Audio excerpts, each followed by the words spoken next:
देखिए बच्चों, आज मैं लेकर आया हूँ आपके लिए नया लेक्चर, जिसमें आज हम सबसे पहले कुछ क्वेश्चंस करेंगे। उसके बाद में हम पढ़ेंगे रिफ्रैक्शन ऑफ लाइट। जो आपने रिफ्लेक्शन पढ़ा है उससे रिलेटेड दो क्वेश्चन कराने हैं मुझे, जिसमें हम मिरर फॉर्मूला यूज करना सीखेंगे, मैग्निफिकेशन निकालना सीखेंगे। आइए शुरू करते हैं। उससे पहले कोई अगर न्यू स्टूडेंट आया है तो वीडियो को लाइक करें एंड चैनल को सब्सक्राइब करें। देखिए, पहला क्वेश्चन है हमारे पास में बुक का ही, ये फर्स्ट एग्जांपल है। इन एन ऑटोमोबाइल, ऑटोमोबाइल कोई गाड़ी है, गाड़ी में एक concave mirror is used for rear view. Rear view के लिए कौन सा मिरर यूज किया? Concave mirror. It has a radius of curvature, इसकी रेडियस ऑफ कर्वेचर कितनी है? 4 मीटर दे रखी है। If a bus is located at 6 metre from this, इस मीटर से कुछ दूरी पर बस खड़ी है। कितनी दूरी पर? 6 मीटर, यानी object distance. Determine the position, nature and size of it. सबसे पहले पोजीशन यानी इमेज डिस्टेंस, इमेज बन कहां रही है, पहली चीज। दूसरी, नेचर कैसा है, रियल एंड इन्वर्टेड है या वर्चुअल एंड डायरेक्ट है, ये कैसे बताएंगे? हम मैग्निफिकेशन से बता पाएंगे।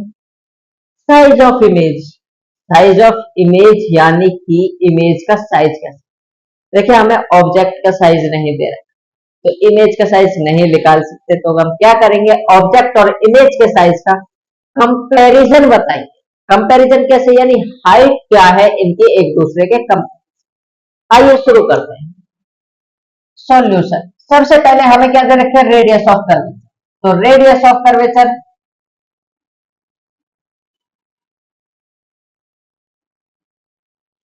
आर कितनी है हमारे पास में? 4 मीटर। अब आप एक चीज बताइए, प्लस होगी या माइनस? मिरर कौन सा है? कॉनकेव। कॉनकेव है तो क्या होगी? माइनस। फोकल लेंथ निकालेंगे रेडियस ऑफ कर्वेचर से। F equal to R by 2 होती है, -4/2 equal to -2 metre. Focal length कितनी आ गई? -2 मीटर। उसके बाद ऑब्जेक्ट डिस्टेंस, यू, बस कहां खड़ी है? 6 मीटर मिरर से दूर, और ऑब्जेक्ट डिस्टेंस आप भी जानते हैं नेगेटिव होता है हमेशा। पूछा क्या है? Image distance.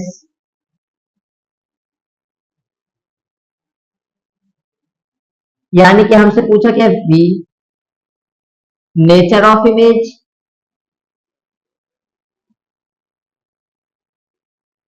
और क्या पूछा है हमसे? साइज ऑफ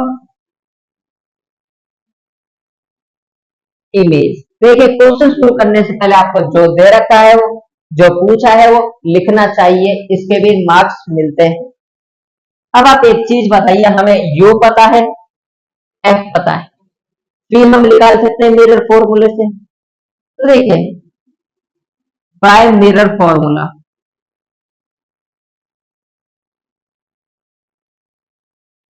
मिरर फॉर्मूला क्या होता है? 1/f इक्वल टू 1/u, नहीं 1/v प्लस 1/u।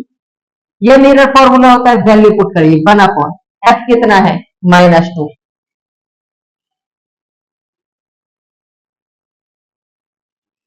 1/v हमें निकाल ली, प्लस 1/u कितना है? -6। अब देखिए, इसको मैं लिख देता हूं इधर से। ये कितना है? 1/-2, माइनस को ऊपर ले जाएंगे, यहाँ आएगा माइनस का 1/, इक्वल टू 1/v, प्लस है, यहां माइनस है, प्लस माइनस माइनस 1/6। ये माइनस का 1/2, ये माइनस का 1/6 है, इस साइड आएगा इक्वल के, तो प्लस का हो जाएगा 1/6 equal to 1/v। Fraction solve करेंगे, एलसीएम दोनों का 6 आएगा। 2 3 का 6 होता है, 3 की -1 से मल्टीप्लाई तो -3, प्लस 6 1 का 6 होता है, 1 की 1 से multiply equal to 1/v। -3 plus पर कितना होगा, माइनस का 2 अपॉन में 6 इक्वल टू 1 अपॉन बी। अब 2 से 6 तो कट जाएगा, 2 3 जा 6, तो ये कितना के माइनस का 1 upon 3 equal to 1 upon v. देखिए 1 अपॉन बी कितना है, माइनस का 1 अपॉन। अब हमें निकालना बी है तो इसको उल्टा करेंगे तो ये भी उल्टा हो जाएगा, बी इक्वल टू माइनस का 3।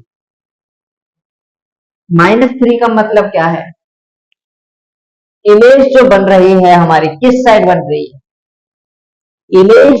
देखिए एक बार मैं चेक कर लेता हूं, शायद कोई गलती तो नहीं हुई हो। 6 4,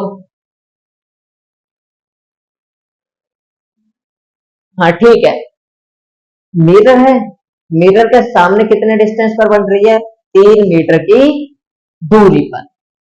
अब उसके बाद देखिए मैग्निफिकेशन पूछा है हमसे, एक बार मैं आपको बता देता हूं आंसर चेक करके।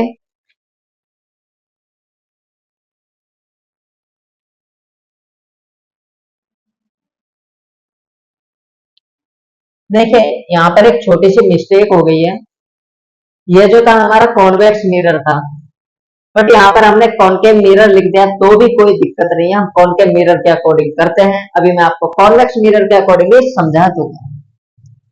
v कितना आ गया 3, तो image distance, image is at 3 metre in front of mirror. Mirror के कितने आगे है, 3 मीटर आगे है, इसलिए माइनस में है। अब हमसे पूछा है इमेज का नेचर, नेचर के लिए magnification m equal to height of image, height of object नहीं दे रखा, तो दूसरा form minus v upon m equal to minus v की वैल्यू -3 अपॉन u कितना है -6, इससे ये कट गया, m इक्वल टू -3 माइनस ऊपर नीचे 3 2 जा 6, तो m इक्वल टू माइनस का 1 अपॉन 1/2 कितना आता है, m is equal to minus का 0.5। इमेज का नेचर बनाने के लिए मोड लगाते थे, माइनस वाला प्लस हो जाएगा, तो ये कितना आएगा 0.5। मैग्निफिकेशन का मोड जो है यानी मोड m इक्वल टू कितना आएगा 0.5। ये 1 से छोटा है, अगर 1 से छोटा होता है तो आप खुद बताइए इमेज का साइज, इमेज तो छोटी होगी। उससे पहले आप एक चीज बताइए नेचर बताने के लिए, जब हम नेचर बताते हैं मैग्निफिकेशन अगर नेगेटिव होता है तो इमेज कैसी आती है हमारी, आप ये चीज बता दें। मैंने आपको बताया था जब हमारा मैग्निफिकेशन नेगेटिव हो यानी 0 से कम हो, मैग्निफिकेशन 0 से कम है तो इमेज कैसी होती है, रियल एंड इनवर्टेड। पहली चीज क्लियर। अब बात करते हैं इमेज के साइज पर। हम जानते हैं m equal to height of image upon में हाइट ऑफ ऑब्जेक्ट होता है, ठीक है। मैग्निफिकेशन कितना आ रहा था, 1/2 लगाएंगे, 1/2 minus equal to height of image upon height of object. Height of object इधर मल्टीप्लाई होगा हाइट ऑफ इमेज इधर, तो हाइट ऑफ ऑब्जेक्ट बराबर 2 इंटू हाइट ऑफ इमेज। नहीं देखिए हमें हाइट ऑफ इमेज बतानी है तो क्रॉस मल्टीप्लीकेशन करने की जरूरत नहीं है, हाइट ऑफ ऑब्जेक्ट को इधर लीजिए, minus height of object upon में 2 equal to height of image. Height of object की आधे ही तो है, तो इमेज जो होगी यहां पर लिख देता हूं, image is half the object, size of image is half the object. Object के साइज से क्या होगी, आधी होगी। तो तीनों चीज हमने इसमें निकालनी है, आप इसे नोट कीजिए। मैं इसको बुक में जो दे रखा है कॉन्वेक्स मिरर उसके अकॉर्डिंग आपको कराता, आप इसे नोट कीजिए। देखिए बच्चों जो बुक में दे रखा है उसके अकॉर्डिंग मैं आपको ये क्वेश्चन कराता हूँ। वैसे कॉनकेव मिरर को रियर व्यू मिरर में यूज नहीं किया जाता, बट क्वेश्चन में मिस्टेक हो गई तो उसके अकॉर्डिंग मैंने करा दिया। आप उसमें रियर व्यू मिरर काट दीजिएगा खाली एज ए मिरर लिखेंगे, रियर व्यू मत लिखिएगा। बट कॉन्वेक्स मिरर को रियर व्यू मिरर की तरह यूज किया जा सकता है। अब आप एक चीज देखिए, सेम वही है, radius of curvature 4 metre, convex है तो पॉजिटिव रहेगी plus, focal length +2, object distance negative होता है कोई सा भी मिरर हो। हमें वही तीन चीजें निकालनी है जो अभी मैंने आपको निकाल कर, मिरर फॉर्मूला लगाते हैं, 1/f focal length 2, 1/v plus 1/-6, -6 क्यों, ऑब्जेक्ट डिस्टेंस -6। अब देखिए 1/f यानी कि 1/2 बराबर 1/v माइनस, ये प्लस माइनस माइनस 1/2, ये माइनस था इधर आएगा तो प्लस का 1/6 इक्वल टू 1/v इक्वल, दोनों का एलसीएम लेंगे 6, 2 3 जा 6 तो यहाँ पर 3 और ये प्लस, तो 6 1 जा 6, 1 की मल्टीप्लाई 1 1, ये हो गया हमारे पास में 1/v इक्वल टू कितना आ रहा है, 3 + 1 4, नीचे कितना 6, इसको उल्टा करेंगे, v इक्वल टू 6/4, 6/4 हो गया। अब इसे डिवाइड कर 2 से करेंगे, 2 3 जा 6, 2 2 जा 4, v इक्वल टू 3/2, 3 को 2 से डिवाइड करेंगे, v आ रहा है प्लस का 1.5 मीटर, प्लस है तो मिरर के पीछे की साइड, तो image is formed at 1.5 metre distance in back the mirror, mirror के पीछे 1.5 डिस्टेंस पर बन रही है। अब नेचर कैसे निकालें, सेम जैसे अभी मैंने अप्रोच बताई थी, मैग्निफिकेशन निकाल, माइनस v कितना है हमारा 1.5, 1.5 को आप लिखिए अपॉन u कितना है माइनस का 0, माइनस से माइनस पॉइंट हटाएंगे तो नीचे 0 लगाते हैं, 15 4 का कितना होता है 16, 1/4 को डिवाइड करेंगे 0.25, 0.25 आया। अब मैग्निफिकेशन देखिए पॉजिटिव है, अगर m पॉजिटिव होता है तो इमेज कैसी होती है, virtual and direct, virtual and erect. अब साइज की बात करते हैं, m is equal to height of image upon में हाइट ऑफ ऑब्जेक्ट, 0.25 बराबर height of image upon height of object, height of object किससे मिले 0.25, height of object equal to height of image. Height of image जो है height of object के छोटी है, 1 से कम है तो छोटी है, तो इमेज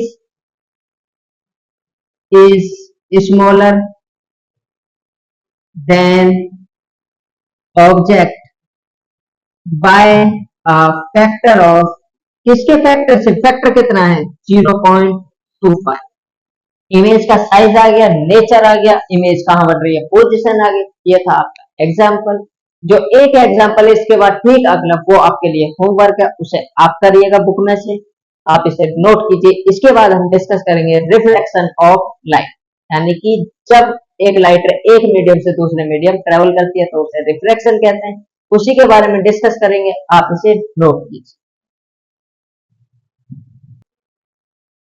देखिए बच्चों, अब बात करते हैं रिफ्रैक्शन की, रिफ्रैक्शन ऑफ लाइट।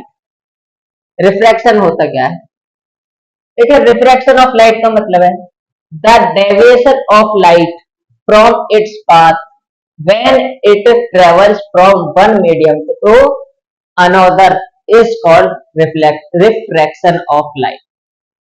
देखिए हमने रिफ्लेक्शन में पढ़ा था कि एक सरफेस है जिसपे एक साइड पॉलिश्ड है, अगर लाइट रे जाती है तो टकरा कर वापस चले जाते हैं, ये था रिफ्लेक्शन। बट बात करें अगर हम रिफ्रैक्शन की, तो देखिए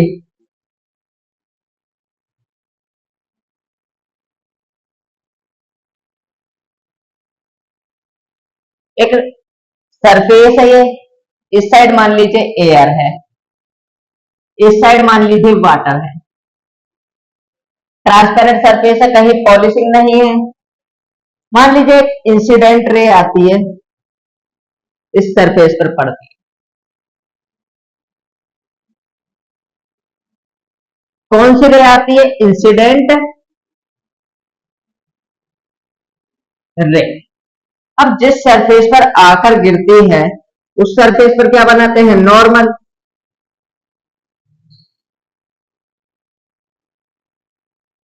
यह क्या हो गया हमारा? नॉर्मल।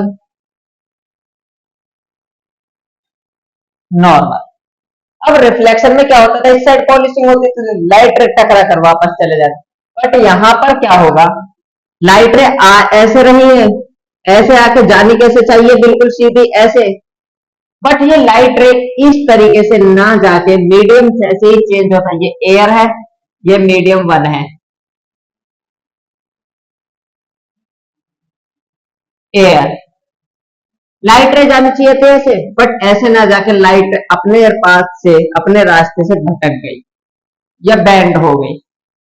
और जो रे इस सरफेस से निकलती है उसे कहा जाता है रिफ्रैक्टेड रे।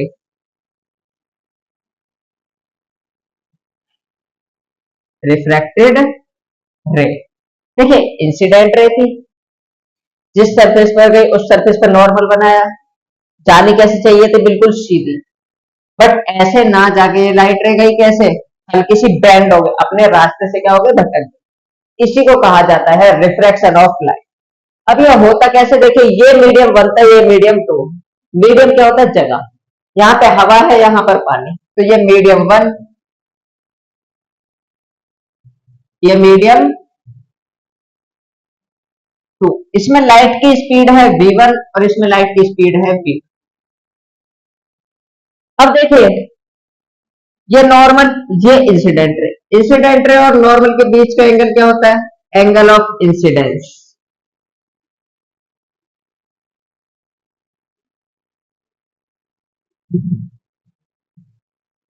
इंसिडेंट, ये नॉर्मल, ये रिफ्रैक्टेड रे, इसके बीच का एंगल क्या होता है? Angle R. इसे कहा जाता है एंगल ऑफ रिफ्रैक्शन। रिफ्लेक्शन होता तो ये होता है एंगल ऑफ रिफ्लेक्शन, और रिफ्रैक्शन है तो एंगल ऑफ रिफ्रैक्शन। ये था रिफ्रैक्शन का डायग्राम, रिफ्रैक्शन ऑफ लाइट। अब रिफ्रैक्शन होता क्यों है? देखिए, जब कोई लाइट रे एक मीडियम में जा रही है, यहाँ पर पार्टिकल्स ज्यादा नहीं है, जैसे वाटर में गई, वाटर डेंस हो गया, मीडियम चेंज हुआ। जैसे मीडियम चेंज होता है, लाइट की स्पीड चेंज हो जाती है। जैसे स्पीड चेंज होती है, अपने पाथ से क्या हो जाती है? भटकने लगती है। तो the speed of light is different in different medium. Reflection का कॉज क्या है, यानी कारण क्या है? जो लाइट की स्पीड है वो अलग अलग मीडियम में क्या होती है? अलग। दोबारा सुनिए, रिफ्लेक्शन द डेविएशन या बेंडिंग। डेविएशन होता है चेंज होना, हल्का सा मुड़ जाना। बेंडिंग, मुड़ना। डेविएशन होता है अपने रास्ते से भटक। Of light from its path, अपने पाथ से जब वो भटक जाते हैं, कब? जब उसका मीडियम चेंज हो, ट्रेवल करते टाइम मीडियम चेंज। देखिए, डायग्राम आप ये बना सकते हैं या मैं दूसरा बनवा देता हूं। अगर इस तरीके से मीडियम लेते हैं, मीडियम वन, ये मीडियम टू, यहां पर लाइट की स्पीड v1, लाइट की स्पीड v2। एक वर्ड होता है रिफ्रैक्टिव इंडेक्स, उसे बाद में बताऊंगा। मान लीजिए यहाँ का रिफ्रैक्टिव इंडेक्स n1 है, n से डिनोट करते हैं, यहाँ का n2। इंसिडेंट रे आती है, जाने कैसे चाहिए थी? बिल्कुल सीधी।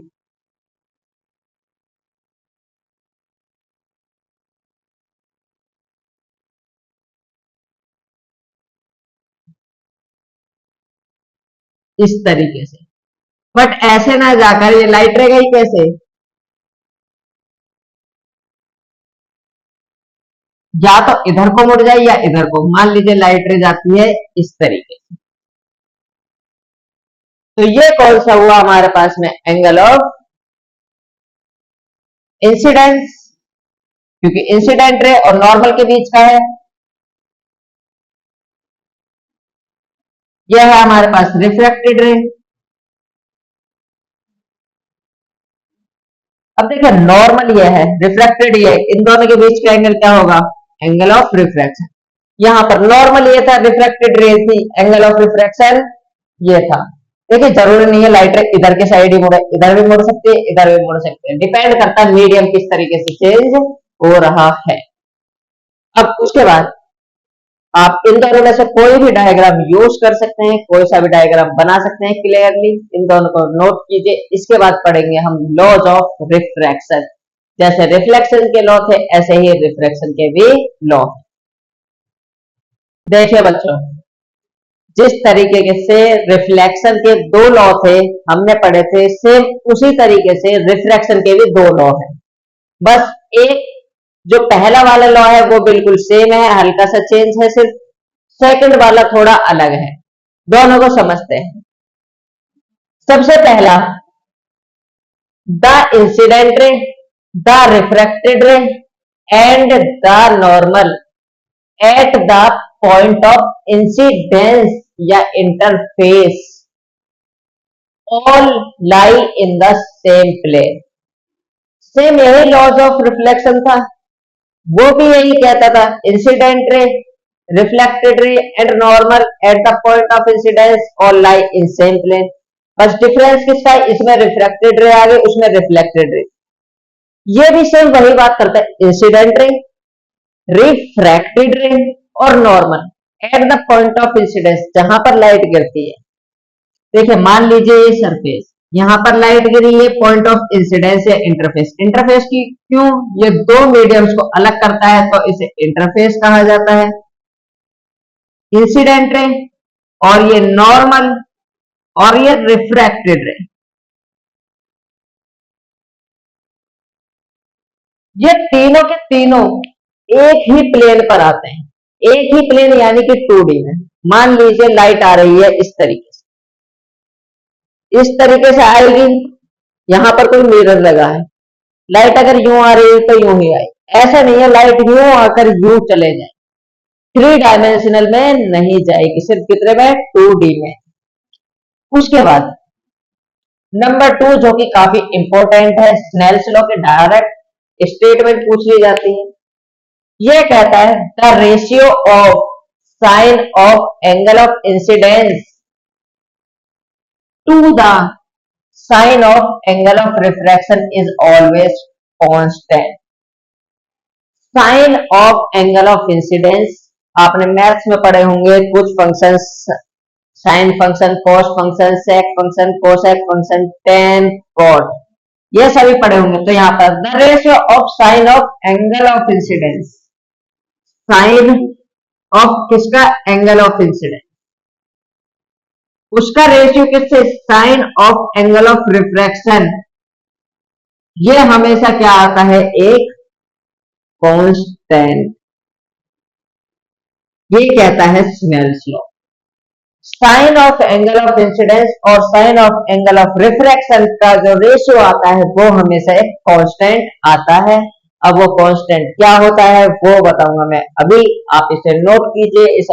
इसे एक बार दोबारा समझिए। स्नेल्स लॉ, स्नेल्स लॉ कहता है रिफ्रैक्शन के अंदर sine of angle of incidence और sine of angle of refraction, इनका जो रेशियो आएगा हमेशा एक कांस्टेंट आएगा। कांस्टेंट यानी कि वो नंबर कभी चेंज नहीं हो सकता अगर दो मीडियम सेम रहेंगे। ठीक है, आप इसे नोट कीजिए। इसके बाद बात करते हैं आज। देखिए बच्चों, अब बात करते हैं रिफ्रैक्टिव इंडेक्स की। रिफ्रैक्टिव इंडेक्स होता है, रिफ्रैक्टिव इंडेक्स को एक दूसरे वर्ड से भी जाना जाता है जिसे कहा जाता है ऑप्टिकल डेंसिटी। ये वो वाली डेंसिटी नहीं है जो आप पढ़ते हुए आ रहे हैं, वो डेंसिटी जो होती है वो मास डेंसिटी होती है, बट ये वाली कौन सी है? Optical density, refractive index. इसे या तो म्यू से डिनोट करते हैं, इसे म्यू बोलते हैं, जो माइक्रो वाला साइन बनता है, माइक्रोमीटर वाला, या फिर एम से, दो वर्ड से डिनोट कर सकते हैं। अब इसका मतलब क्या होता है? The ratio of speed of light in vacuum या free space to the speed of light in any medium is called refractive index. देखिए वैक्यूम होता है खाली जगह जहां पर थोड़ा भी पार्टिकल ना हो, कोई सा भी पार्टिकल नहीं, बिल्कुल खत्म, ना ऑक्सीजन ना नाइट्रोजन। लाइट की स्पीड वैक्यूम में और लाइट की स्पीड मीडियम, इन दोनों का जो रेशियो होता है उसे ही कहा जाता है रिफ्रैक्टिव इंडेक्स। तो रिफ्रैक्टिव इंडेक्स जो होता है n equal to speed of light in vacuum upon में speed of light in any medium. Any medium यानी कि कोई सा भी मीडियम में या तो वाटर हो या एयर हो, इसे ही कहा जाता है रिफ्रैक्टिव इंडेक्स। अब एक चीज सोचिए, speed of light in vacuum किससे डिनोट करते हैं? सबसे पहले लेक्चर में ही बताया था मैंने, n इक्वल टू c से डिनोट किया जाता है। Speed of light in any medium v से डिनोट कीजिए। यह है रिफ्रैक्टिव इंडेक्स का फॉर्मूला। c की जो वैल्यू होती है आप भी जानते हैं, लाइट की जो स्पीड होती है वैक्यूम में 3 मल्टीप्लाई 10 की पावर 8 मीटर पर सेकेंड। तो ये था रिफ्रैक्टिव इंडेक्स। अब बात करते हैं एब्सोल्यूट रिफ्रैक्टिव इंडेक्स की। एब्सोल्यूट वर्ड जो भी होता है उसका कंपैरिजन हम करते हैं एयर से। तो the ratio of speed of light in vacuum to the speed of light in air, light की स्पीड वैक्यूम में और लाइट की स्पीड एयर, इन दोनों का जो रेशियो होता है उसे कहा जाता है absolute refractive index. Absolute refractive index and absolute बराबर speed of light in vacuum upon speed of light in air. अब देखिए एन एब्सोल्यूट, लाइट की स्पीड वैक्यूम में कितनी होती है? 3 मल्टीप्लाई 10 की पावर 8। एयर में कितनी होती है? सेम इतनी ही होती है, 10 की पावर 8। इन दोनों को काटेंगे कितना आएगा? An absolute 1। तो एब्सोल्यूट रिफ्रैक्टिव इंडेक्स 1 आता है क्योंकि वैक्यूम और एयर में लाइट की स्पीड क्या रहती है? सेम। आप इसे नोट कीजिए, इसके बाद में पढ़ेंगे रिलेटिव रिफ्रैक्टिव इंडेक्स। देखिए बच्चों, अब बात करते हैं रिलेटिव रिफ्रैक्टिव इंडेक्स। देखिए जो रिलेटिव रिफ्रैक्टिव इंडेक्स है आपकी बुक में उसको सिंपली रिफ्रैक्टिव इंडेक्स ही बता रखा है, क्योंकि देखिए डेफिनेशन के अकॉर्डिंग तो रिफ्रैक्टिव इंडेक्स आपकी बुक में समझा रखा है ठीक, बट जो फॉर्मूला दे रखा है वो रिलेटिव रिफ्रैक्टिव इंडेक्स का दे रखा है। तो इसलिए मैं आपको रिलेटिव रिफ्रैक्टिव इंडेक्स समझा रहा हूं, बाकी ये रिफ्रैक्टिव इंडेक्स जैसा ही है सेम। ये कहता है the ratio of speed of light in medium 1 to the speed of light in medium 2 is called relative refractive index. Simple वही है, मीडियम 1 वैक्यूम मान लो, मीडियम 2 एयर मान लो, तो रिफ्रैक्टिव इंडेक्स या कोई मीडियम मान लो दूसरा। एक मीडियम का दूसरे मीडियम के साथ जो स्पीड ऑफ लाइट का रेशियो है उसे ही कहा जाता है रिलेटिव रिफ्रैक्टिव इंडेक्स। अब ये आता कैसे है? Speed of light in medium 1, speed of light in medium 2, यानी कि दोनों मीडियम में लाइट की स्पीड का रेशियो। मान लीजिए ये एक मीडियम है, यहां पर मीडियम 1 है, यहां मीडियम 2, यहां पर आती है इंसिडेंट, लाइट की स्पीड है v1, ये बनता है normal.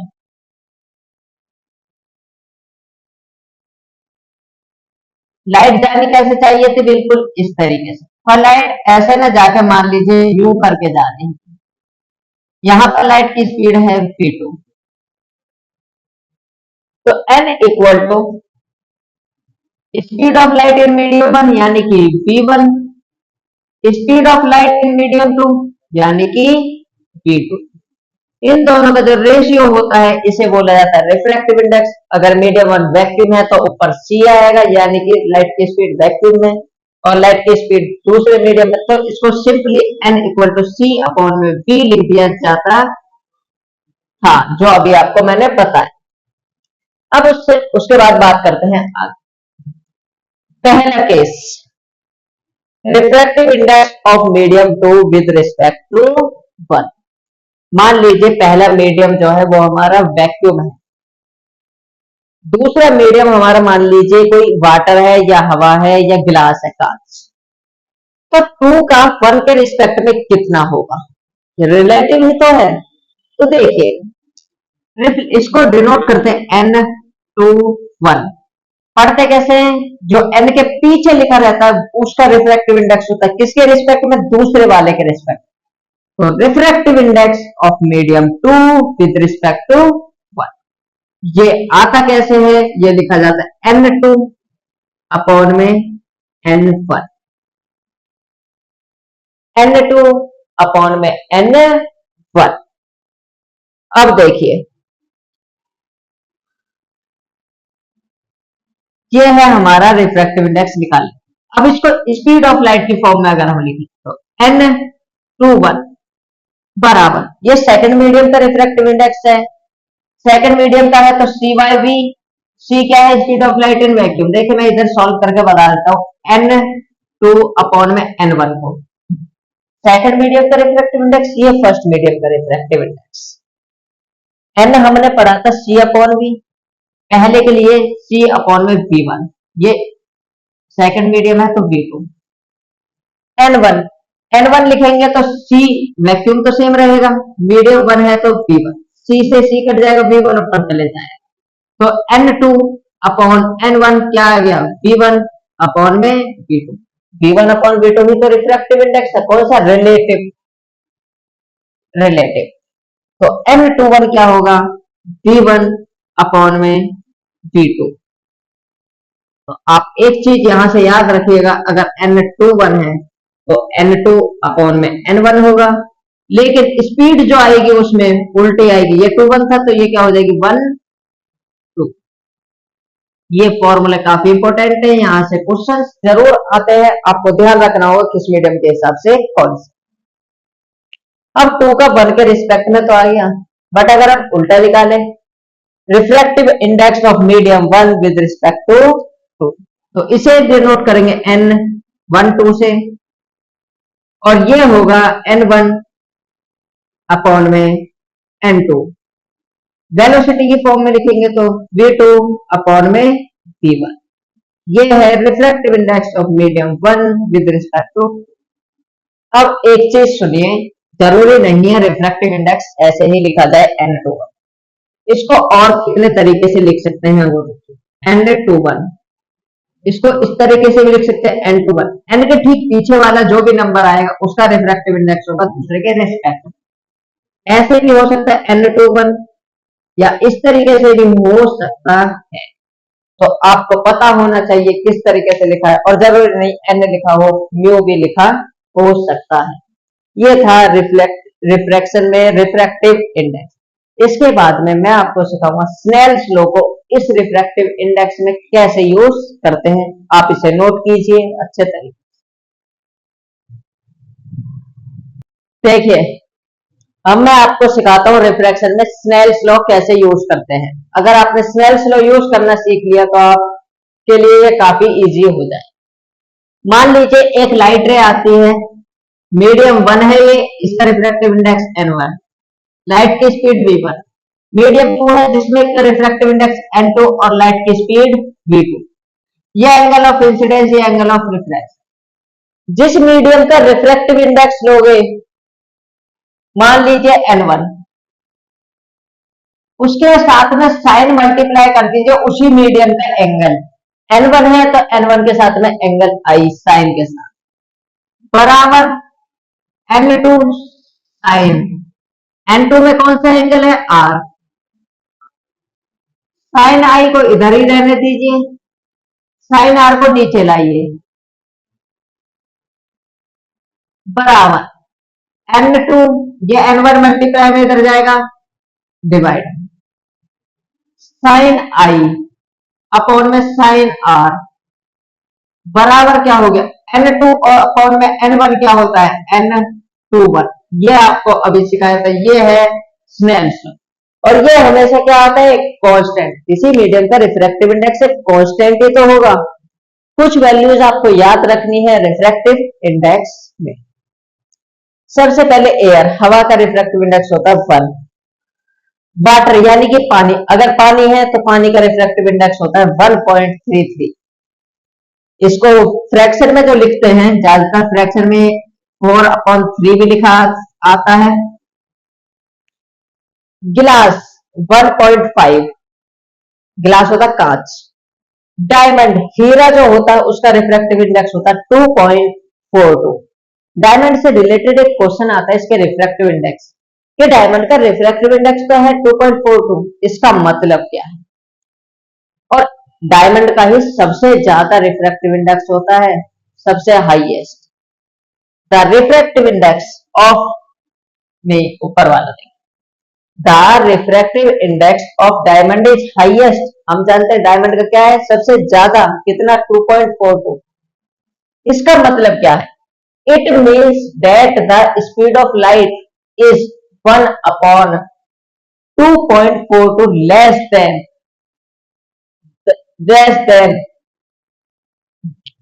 the speed of light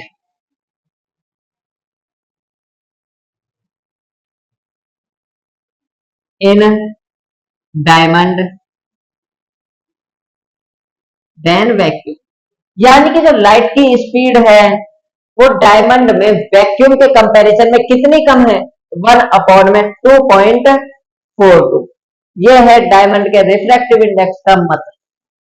अगर गिलास की बात करते हैं तो गिलास में लाइट की स्पीड कितनी कम है 1/1.5। आगे बात करते हैं रिफ्रैक्टिव इंडेक्स। देखिए मान लीजिए ये मीडियम 1 का रिफ्रैक्टिव इंडेक्स है N1 2 के रिस्पेक्ट में। अगर 2 का 1 के रिस्पेक्ट में लिखा है, मान लीजिए यहां पर लाइट आई, यहां पर एक प्लेन मिरर लगा दे, लाइट वापस जा सकती है इस मीडियम में। दोनों मीडियम का रिफ्रैक्टिव इंडेक्स एक दूसरे से किस तरीके से रिलेटिव रहता है तो वो refractive index of one medium is reciprocal of refractive index of other medium in a given pair.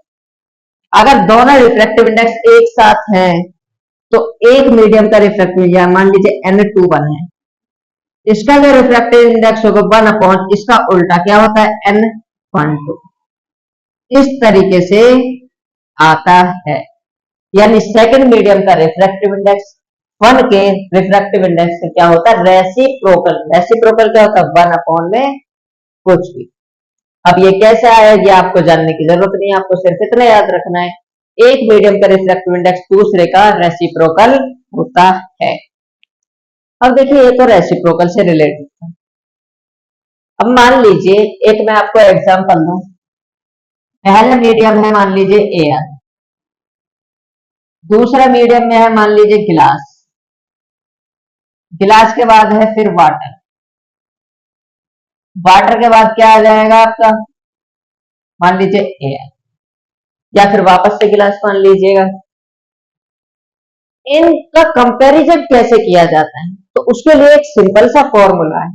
अगर हम गिलास का वाटर के रिस्पेक्ट में निकालें, मान लीजिए रिफ्रैक्टिव इंडेक्स Ng, जी मीन्स गिलास, गिलास का किसके रिस्पेक्ट वाटर के रिस्पेक्ट। अब मैंने बताया था जिसका लिखते हैं N के बाद नंबर होता है उसी को ऊपर लिखते हैं Ng अपॉन में वाटर Nw। गिलास का किसके रिस्पेक्ट में, कभी भी किसी का भी मीडियम का रिफ्रैक्टिव इंडेक्स एयर के रिस्पेक्ट में लिया जाता है तो इसको लिखेंगे GaW, ए यानी कि एयर। अब जरूरी नहीं है ये आगे लगा हुआ हो पीछे लगा हुआ, जहां पर भी लगा रह सकता है ए। तो आपको ध्यान रखना है refractive index of glass with respect to water क्या है, refractive index of glass with respect to air upon refractive index of water with respect to air. अगर इसका उल्टा निकालना हो NWG तो क्या लिखेंगे, इसका उल्टा कर देंगे क्योंकि रेसिप्रोकल हम जानते हैं करना, तो 1 अपॉन कर देंगे तो हमारा क्या हो जाएगा, आ जाए। ये था रिफ्रैक्टिव इंडेक्स। जो रिफ्रैक्शन में सबसे हार्ड टॉपिक था वो यही था, रिफ्रैक्टिव इंडेक्स। आप इसे नोट कीजिए अच्छे तरीके से, और जितने भी ये फैक्ट हैं जो याद करने के लिए दिए हैं ये याद भी करने हैं, नोट कीजिए। ठीक है बच्चों, अब बात करते हैं टाइप्स ऑफ मीडियम की। मीडियम कितने तरीके के होते हैं? हमारे पास दो तरीके के मीडियम है, optically denser medium, optically rarer medium. Medium किस चीज पर डिसाइड किया? रिफ्रैक्टिव इंडेक्स पर। तो डेंसर मीडियम वो मीडियम होता है जिसका रिफ्रैक्टिव इंडेक्स बाकी मीडियम से क्या हो, ज्यादा, उसे ही डेंसर मीडियम कहा जाता है। The medium with high value of refractive index than others is called denser medium. मान लीजिए एक मीडियम ऐसा है जिसमें बहुत सारे एक मीडियम के अंदर एक जिसमें पार्टिकल्स बहुत ज्यादा है, एक मीडियम ऐसा है जिसमें पार्टिकल बहुत कम है। अब लाइट जा रही है, किसमें तेज जाएगी? जिसमें पार्टिकल कम है, बट जिसमें पार्टिकल ज्यादा है उसमें तो धीरे जाएगी, रास्ता नहीं मिल रहा उसे। तो speed of light is less in denser medium. Denser medium में क्या होती है? लाइट की स्पीड कम होती है। तो डेंसर मीडियम वो मीडियम जिसका रिफ्रैक्टिव इंडेक्स क्या होता है, ज्यादा। अगला, optically rarer medium. The medium with low value of refractive index than others is called rarer medium। ऐसा मीडियम जिसकी रिफ्रैक्टिव इंडेक्स की वैल्यू जो है बाकी मीडियम से क्यों कम, अगर कम है यानी उसमें पार्टिकल्स ज्यादा नहीं है, जैसे कि ये वाला रेयर है, ये डेंस है। अब लाइट की स्पीड किस में ज्यादा होगी? जिसमें पार्टिकल्स कम है, क्योंकि लाइट को रोकने वाला कोई नहीं है। तो लाइट तेजी से किस में जाएगी? रेयर। तो ये कौन सा है? रेयर। और ये कौन सा है? Denser. Value of refractive index than others is called rare medium. अब लाइट की स्पीड इसमें क्या होती है? High in rare medium. इतना समझ आ गया आपको?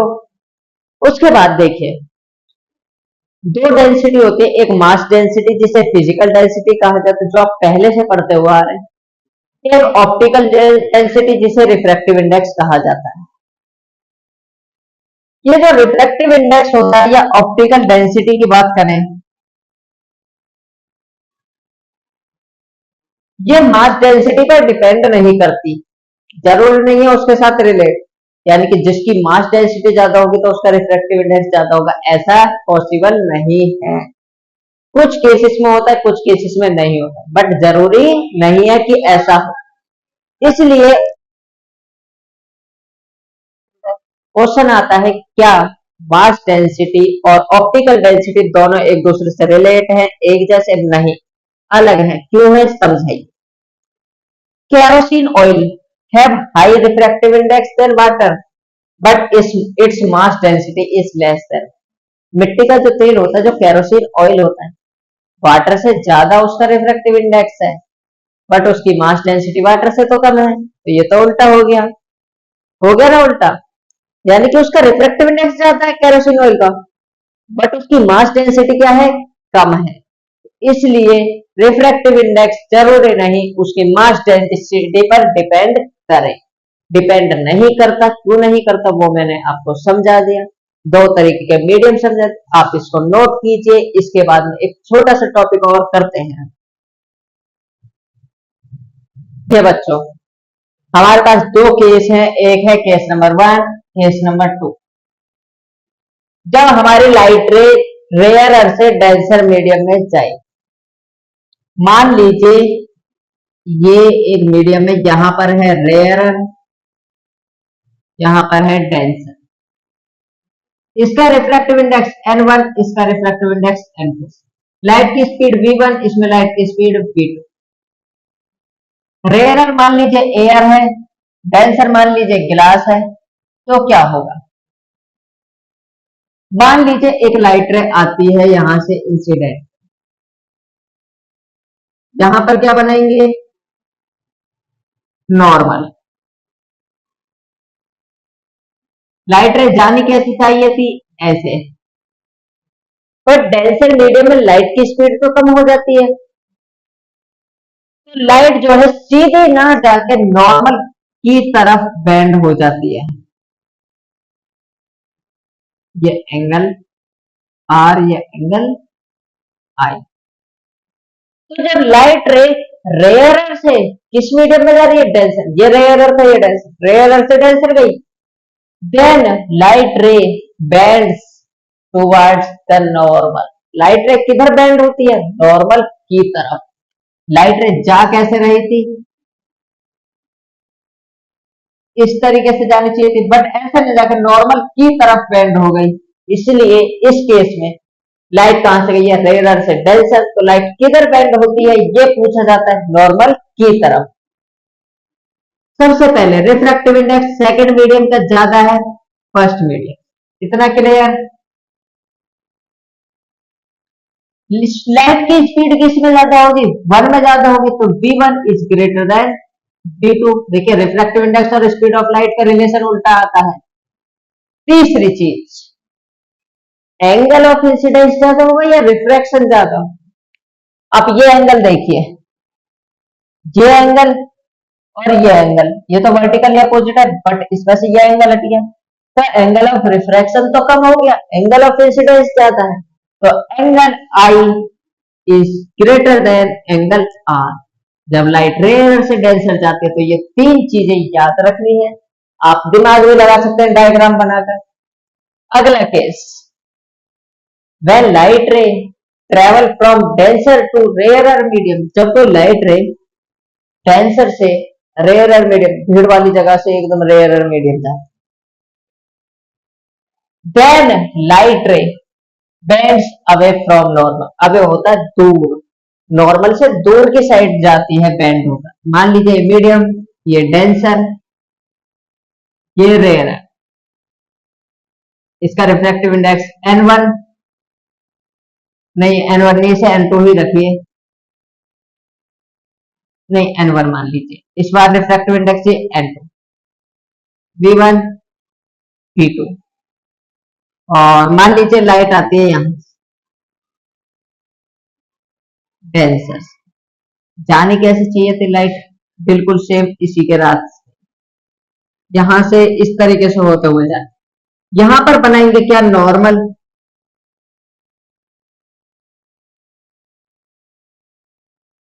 अब लाइट देखिए जाने ऐसे चाहिए थी, बट नॉर्मल से दूर जाएगी बेंड होकर, इधर तो पास हो गया, नॉर्मल से दूर, तो लाइट किस तरीके से जाएगी, इस तरीके से। ये इससे एंगल ऑफ इंसिडेंस, ये एंगल ऑफ रिफ्रैक्शन। अब आप खुद बताइए जिस तरीके से कंपेयर, n1 ज्यादा है, n2 ज्यादा है, n1 ज्यादा है, n2 कम है, पहला कंपैरिजन। दूसरा स्पीड ऑफ लाइट, इसका उल्टा होता है, यानी v2 ज्यादा होगी v1 से। वैसे भी देख सकते हैं रेयरर मीडियम में v2 है, तो रेयरर में ज्यादा होती है लाइट की स्पीड। अब बता दीजिए एंगल ऑफ इंसिडेंस ज्यादा है या angle of refraction. Angle of incidence ये देखिए, ये तो ये होना चाहिए, बट इतना बढ़ गया, तो एंगल ऑफ रिफ्रैक्शन ज्यादा होता है। तो आपको ये याद रखना, जब आप लाइट रेयरर से डेंसर जाती है तो एंगल ऑफ इंसिडेंस बड़ा होता है, डेंसर से रेयरर जाती है तो एंगल ऑफ रिफ्रैक्शन क्या होता है, बड़ा। तो रिफ्रैक्शन से रिलेटेड जितनी भी चीजें थी आपको मैंने अभी तक कराई हैं। आगे बात करेंगे एग्जांपल ऑफ रिफ्रैक्शन। आप इसे अच्छे से नोट कीजिए, ये दोनों केसेस काफी इंपॉर्टेंट हैं, आप इन्हें ध्यान से समझिए और ध्यान से नोट कीजिए और इनको बार बार रिवाइज भी करें। देखिए बच्चों, अब बात करते हैं एग्जांपल ऑफ रिफ्रैक्शन के। रिफ्रैक्शन के कुछ एग्जांपल से सबसे पहला एग्जांपल है आपके पास, the bottom of swimming pool appears higher. ठीक है, जो स्विमिंग पूल जाते होंगे उन्हें पता होगा, जो स्विमिंग पूल का सरफेस होता है, नीचे वाला फर्श, जब आप उसमें देखते हैं तो वो आपको ऊंचा दिखता है। अपीयर्स हायर मतलब ऊंचा दिखता है। ऐसा क्यों दिखता है, रिफ्रैक्शन की वजह से। नंबर 2, जब आप बुक लीजिए, बुक पर एक ग्लास की स्लैब डालिए, जब रेक्टेंगुलर ग्लास स्लैब आती है, आप देखेंगे बुक के जो वर्ड्स हैं वो आपको बड़े दिखेंगे, ऊंचे दिखेंगे। Letters of books appears to raise when seen through a glass slab. Raise मतलब उठे हुए वर्ड्स दिखेंगे। तीसरा, जब आप एक गिलास, कांच के गिलास में नींबू को डालेंगे तो नींबू आपको बड़ा दिखेगा। तो lemon placed in glass tumbler appears bigger. ये क्वेश्चन आता है, लेमन जो है गिलास में बड़ा क्यों दिखता है? क्योंकि रिफ्रैक्शन की वजह से। फोर्थ एग्जाम्पल, जब आप पेंसिल को पानी में डालेंगे इस तरीके से आधे ऊपर और आधे नीचे, आप खुद चेक कर लीजिएगा जो पेंसिल का सरफेस है वहां से पेंसिल जो हमें दिखती है bent at interface of water and air, जो इंटरफेस है वहां से मुड़ी हुई दिखती है, ये हल्की सी मुड़ रही है। डायग्राम ये है, आप डायग्राम बना सकते हैं। अगर आपको हल्का सा भी डाउट लगे पेंसिल को एक बार घर पे तो कर सकते हो, आप पानी में डालकर देख लीजिए, आपको जैसा दिखेगा आप समझ जाइए। तो ये थे हमारे कुछ एग्जाम्पल रिफ्रैक्शन के। आई होप आपको इतना सब समझ आया होगा। अब हम अगला जो भी है वो करेंगे अगले लेक्चर में। आप इस सब को नोट कीजिए एंड वीडियो को देखते रहें, वीडियो को लाइक करें और चैनल को सब्सक्राइब, और वीडियो को शेयर करना ना भूलें, अपने दोस्तों को शेयर करते रहिए।